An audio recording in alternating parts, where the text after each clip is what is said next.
I first came across the concept of Electracy in a college digital rhetoric class, and when I initially heard of it, I had no idea what it meant.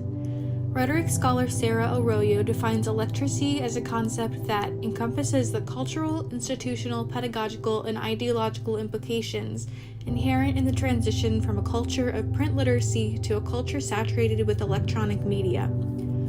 So, Electracy implies that we are in the middle of a cultural shift, one in which traditional types of literacy, for example books, are being quickly replaced by digital types of literacy, for example e-readers and e-books. But Electracy isn't simply about new types of literacy. It's also about the ways in which electronic media and digital technology are changing the way we communicate. In many sorts of electronic media, such as movies, there are multiple modes of communication that readers use. For instance, the linguistic mode, which encompasses language, and the visual mode, which contains, you guessed it, images. Another one of these modes is the oral mode, which includes sound. According to rhetoric scholar Cheryl E. Ball, the oral mode provides multiple ways of communicating and understanding a message, including music, sound effects, ambient noise/sounds, silence. Around the same time I learned about the concept of Electracy, I also learned about these modes, and that got me thinking about how these modes interact across digital spaces. But one specific question that came to my mind is, how do we use sound across digital spaces?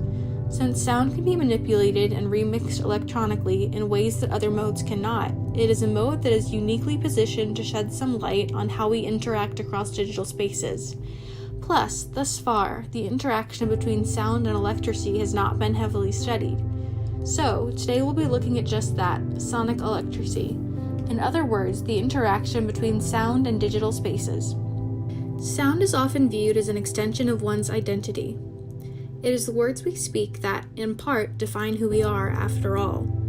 Across digital spaces such as the internet, people often use and manipulate sound in order to express their identities. From here on out, I'll refer to the identities people project in the digital world through sound as sonic identities. So, people project their sonic identities across digital platforms such as YouTube and SoundCloud. Let's take a more in-depth look at each one of these platforms. YouTube, everyone's favorite video sharing site, allows users to upload their own videos, as well as watch videos that other users have created. These videos range from song lyric videos to do-it-yourself videos to vlogs, or video blogs, and everything in between. When we watch a YouTube video, we're seeing an interaction of two modes, oral and visual. The visual mode is a topic for another day, but the oral mode is widespread. Nearly all videos on the site have sound.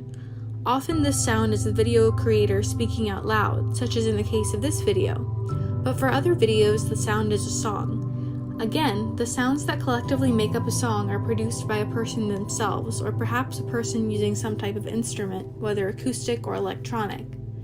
But what's unique about YouTube and the way it lets users project their sonic identities is that videos often contain sounds that have been remixed. For example, someone takes an existing song and remixes it by using computer software to boost the bass. Just search bass boosted on YouTube and you'll realize that bass boosted songs are a whole genre in and of themselves. Video compilations are another type of video that includes remixed sounds. However, instead of having audio that's been manipulated by adding, changing, or deleting layers, such as music remixes, video compilations include clips of multiple videos strung together, and therefore the audio from multiple videos is combined seamlessly into one clip. Search video compilation on YouTube and you'll find millions of these cut up and stitched together videos.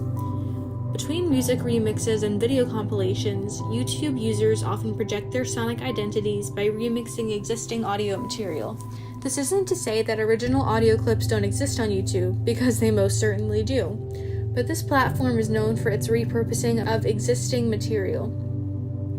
Another website where users project their sonic identities is SoundCloud.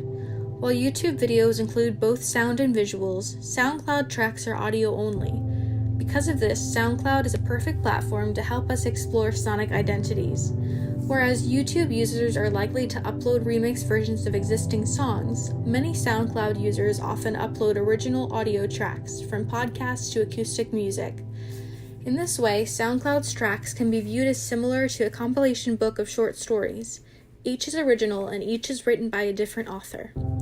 What does this have to do with sonic identities? Well, on SoundCloud, users often project their sonic identities through self-expression of original pieces, as opposed to YouTube users repurposing of existing material. So, what does all this mean and why does it matter? What can the study of digital platforms, electracy, and sonic identities teach us? Well, it shows us how to be sonically literate. In other words, how we can effectively communicate with and understand one another through sound across digital platforms. Ultimately, sonic literacy is about interacting with technology to create new sound combinations. Digital platforms allow us to record and manipulate sounds. By capturing a sound and manipulating it, we are, in effect, manipulating reality, as well as manipulating a space. When we use sound to manipulate a space, that sound becomes part of the space as well. Rhetorician Thomas Rickert touches on this very idea in his book Ambient Rhetoric when describing ambient music. Sound becomes part of our material, spatial environs. Sound is but one of many modes, but it provides us with an important way to communicate with others by extending our identities toward a digital space. This is what Electracy is all about, taking our existing identities and literacies and transferring them to the platforms of the 21st century.